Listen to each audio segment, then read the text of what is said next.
पेशाब का रंग सफरावी रंजी हो तो ये सफरा के गलबे और उससे पैदा होने वाले बुखारों पर दलालत करता है।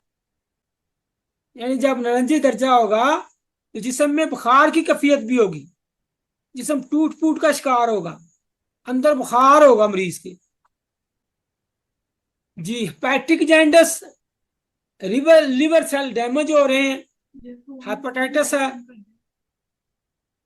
तो बुखार है, खून की कमी है, प्यास है, पानी की कमी है, मुंह खुश्क हो रहा है। ये तहरीक गुद्दी उजलाती है, उजलाती गुद्दी नहीं है। गर्म प्लस खुश्क गुद्दी उजलाती, उजलाती गुद्दी नहीं है, ये मिस्टेक है।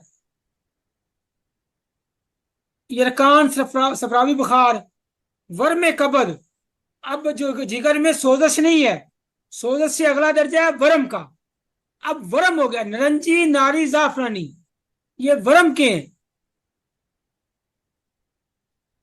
नारी जाफरानी में तो इनहतात शुरू हो जाता है, सोजश से अगले दर्जे।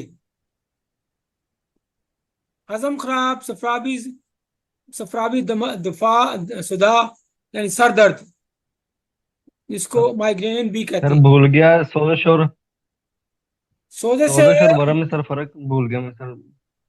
जो खून